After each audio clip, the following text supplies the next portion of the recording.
we would not see the police brutality prevailing across Manchester, London and Cardiff including. Today we've got some other people that want to come up to speak, so I'm going to call some faces up. They're going to come up, say their piece, and I ask any of you, while we stand here, if there is something you want to say, speak. Come to the front and speak. Israel has now officially been branded as a terrorist state. I am not going to use their words. We've been calling it genocide for 10 months and 75 years. It has gone beyond. When we are stood out here, the highest courts are sanctioning them. They are calling for the arrest. And then the UK and USA want to oppose every legality that exists. Shame, exactly. We haven't come out here to have fun. We are not out here because children are not being massacred in the hundreds and thousands. They put out a 40,000 limit of death. Those 40,000 are only the ones they can identify. Not the ones under the rubble, not the children that have disappeared, not the entire families that have gone. They can't even identify the deaths of their own. The actual number of the population that has decreased at the moment is around 186,000. And you know what? With 2.2 million people displaced, being told to run from the north, go to the south, from the south, east, from the east to the west. Oh my God! And now you want to drop these missiles on tents? What level of disgrace is this? Evil! And if we do not oppose what our governments do, these are the same people that rule us on a daily basis. We will not be ruled and commanded by criminals. Sorry guys. I'd like to call the first speaker up. Felix, yeah. Everybody welcomes Felix, please. Thank you all. The first thing, and I think you all join me to this, I want to send our solidarity to our comrades in London today opposing the fascist Tommy Robinson and attending the Trans Pride March. We will fight fascism.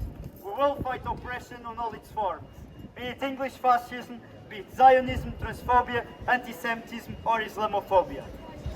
Also, I want to send, and I hope you join me in this, our solidarity to the Secretary of the Sindicato de Estudiantes in Seville, the student unions in Seville, Spain, who on Thursday was detained in his house by 7 police officers armed to the gills.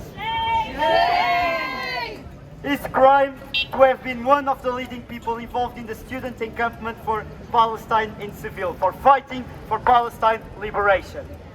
Unfortunately, the Spanish government has very different actions from their words. Whilst with their mouths they support the struggle for Palestine liberation, their hands are hard at work to stop and stifle any meaningful protest. But they know that from Cardiff to Seville, from Swansea to Jordan, from Manchester to London to Lebanon, the more they try to silence us, the louder we will be! We will continue fighting against brutality, against political policy. We will continue fighting for Palestine liberation and to end all kinds of oppression. And I will keep saying this, some of you might have heard me before, but I will keep saying this until I'm hoarse in the voice. We need the trade union leaderships to join the rank and file. We don't just want their statements and flowery language, we need action from the trade unions to shut down arms sales to Israel and to use all means available, including strike action, to end the genocide and to liberate Palestine.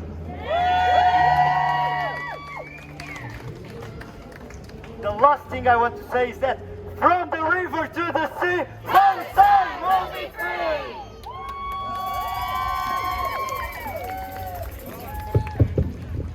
Everyone, big round of applause for Mo, our second speaker. Hello, Cardiff. For you who've been following the world affairs, and I know that majority of you do, would have seen the recent massive shift in the Western government's stance on what's happening in Palestine. First, the new Labour government decided to renew and resume the funding for the UNRWA. Second, the Labour government announced that they're going to drop their objection against the arrest warrants that were probably going to be issued by the ICJ, which potentially means that if Netanyahu and the war criminals with him visit the UK, they will be arrested.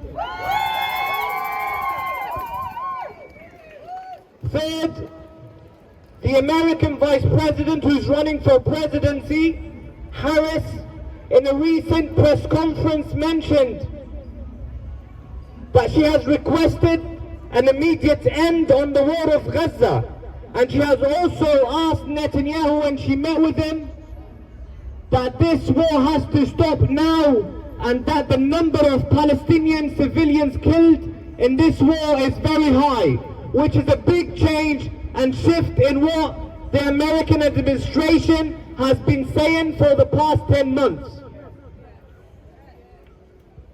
Also, if you've been following the news, you would have seen that the UK government is studying a proposal now to put a suspend on arms sales to Israel.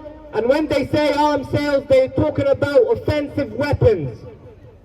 They might keep selling them defensive weapons, as they say, because they keep saying that Israel has a right to defend itself, but they might put a ban and a stop on selling offensive weapons. Now, these 4 points I've mentioned are very important, and they would have not happened without your insistence on coming week on week, the global intifada around the world, boycotting all the products, putting the pressure on your MPs, on your local governments, on the governments, boycotting all the companies up until Adidas as well. So this is a global movement, and when we say it's global movement, it will affect every single colonial section around the world who are trying to support Israel for all the needs and the reasons we know. And this is very important. So your insistence, your fight, you sacrificing your mental health, your potential relationship with friends and family in workplace and in your community, you sacrificing your weekends, your mental health, this is all paying off. The Palestinian struggle has been going on since 1948, and we keep saying, even if the numbers are smaller than what they looked for before, that doesn't mean that people will forget about Palestine. Because we are in a better position than 40 or 50 or 60 years ago, because now every single one of us will shout until the rest of their life, free, free Palestine.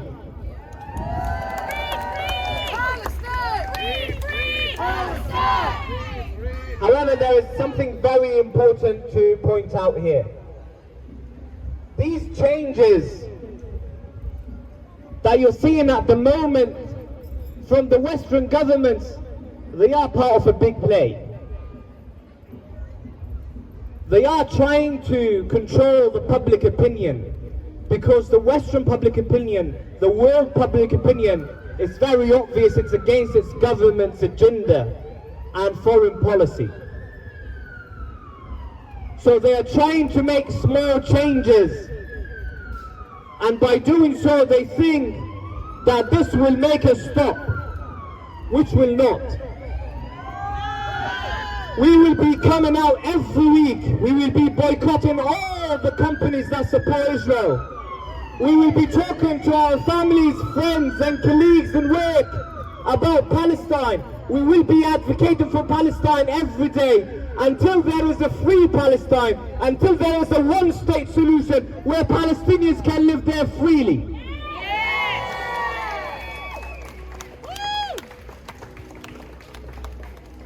UK government, if they are serious about what's going on in Gaza, they should immediately ban arms sales to Israel. Yes. But most importantly, we don't see the UK government, the previous one or the current one, the American administration, the Western governments as a third party in this genocide that's happening in Palestine. They are very much complicit as Netanyahu, because they are the feeder and they empower this genocide happening in Palestine. They empower the ethnic cleansing. They empower the carpet bombing of Palestine. And they will be held accountable towards their actions this year or the year after or the year after. They will never get away with this. So, if you look around you, we keep saying this. This is probably one of the strongest movements we come across in the modern history. 10 months in, and people are still coming in every Saturday. People are still coming in and saying, you don't need to be a Palestinian, you don't need to be a Muslim or a Christian or a Jew to come and support humanity. And Cardiff is sending a strong message week after week after week that the people united will never be defeated. The people united Will never be defeated. The people united Will never be defeated. Thank you, Cardiff.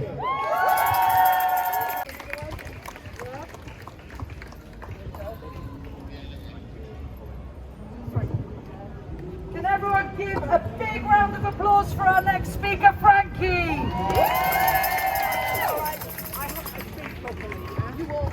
I do, right? Okay, right. If you can't hear me, do stop me and let me know during it, yeah? Because I hate it when I'm just waffling away and not connecting. Okay, first of all, I wanted to say a really big thank you and extend my gratitude to all the Palestinian people who I personally have met during this last year. I want to thank you for your lessons in humanity. I want you to know that you have taught us so much about how to live. So thank you, all you Palestinian people.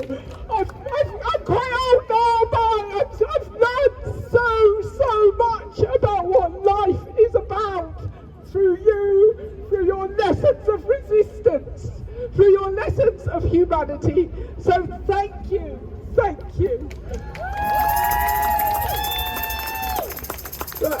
And the next thing I wanted to say, I've got two things like numbers and grandmothers. I want to talk about numbers and grandmothers. Partly because I'm a grandmother myself, but also because when Nizo was in Lebanon and he went to the refugee camps in Lebanon, the Palestinian refugee camps, when Palestinian people had been since 1948 living in these refugee camps, which is not like going and living in a hotel. It's a very, very, very difficult conditions that they've lived in year after year after year after year. And Nizo met two Palestinian grandmothers. You probably remember this. And these grandmothers told him about their desire, their lifelong desire to return to their land, to touch the soil of Palestine, to touch the soil of their land, Palestine. And I was very moved by their grace, but also their spirit of resistance and how long they had endured this terrible life conditions. And the other thing I wanted to say was about numbers, that very roughly there are more Israelis in Israel than there are Palestinians at the moment, because of course Palestinians, as we know, were pushed to Lebanon, Syria, Jordan and Egypt. So we know that there are those Palestinians around, they're not actually in Palestine. Yeah? But if you think about it, one day those grandmothers from Lebanon will begin to make their way back over the Golan Heights, through the minefields, over the ravines, accompanied probably by Nizo himself,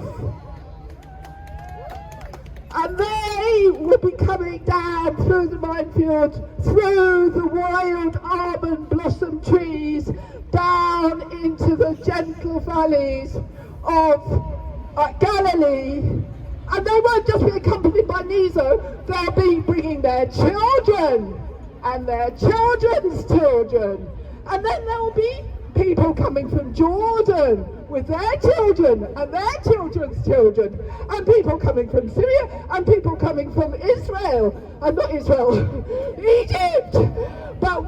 And then you wonder, then you see why the Israelis are so afraid, because there are all these people around them. And of course, they've been shuddering for years and years and years and years. And then it won't just simply be the people from that diaspora, there'll be the people from this diaspora, and then also virtually all the rest of the people of the world who are supporting Palestine. So there's an enormous wave waiting to break back to return home to the shores and the land of Palestine. That's what I wanted to say, basically. Go, free Palestine! We are all Palestinians! We are thousands in our millions! We are all Palestinians! Thousands in our millions! We are all Palestinians! In our millions, in our billions! We are all Palestinians! Thank you so much for the amazing speeches that people have given so far. Now, I'm going to have someone read a poem. Please give a big round of applause for Lou. Hello. Long-time attendee, first-time speaker. So please bear with me, and thank you guys for letting me speak today. I just want to start by saying this is not a poem by me, but I found it online and it really resonated with me, with everything that everyone's going through, and I thought it was particularly apt today, seeing as we were holding a vigil for the people of Palestine. This is a poem by Suhair Hamad. He is a poet, author and political activist. Can everyone hear me at the back? Yes? Okay, so this is by Suhair Hamad. Occupation, curfew, settlements, closed military zone, administrative detention, siege, preventative strike, terrorist infrastructure. Their war destroys language, speaks genocide with the words of a quiet technician. Occupation means you cannot trust the open sky or any open street near to the gates of a sniper's tower. It means that you cannot trust the future or have faith that the past will always be there. Occupation means you live out your life under military rule and the constant threat of death. A quick death from a sniper's bullet or a rocket attack from an M16. A crushing, suffocating death. A slow bleeding death in an ambulance stopped for hours at a checkpoint. A dark death at a torture table in an Israeli prison. Just a random, arbitrary death. A cold, calculated death from a curable disease. 1,000 small deaths while you watch your family dying around you. Occupation means that every day you die and the world watches in silence. As if your death was nothing. As if you were a stone falling in the earth, water falling over water. And if you face this death and indifference and keep your humanity and your love and your dignity and you refuse to surrender to terror, then you know something of the courage that is Palestine. Thank you so much, everybody.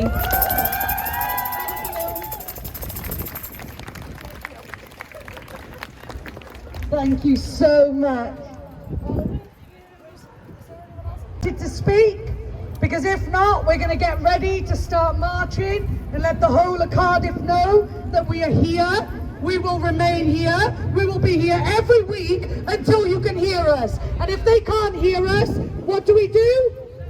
We get louder. Don't ever forget, oppression upon one is oppression upon everyone. What they can do to anybody in Palestine, in Lebanon, in every other country, that Sudan, Congo, that they are bombing indiscriminately. Don't believe that we are invincible to this treatment, because it is those same people that issue those commands that want to issue the commands over here. So remember, the people united will never be defeated. The people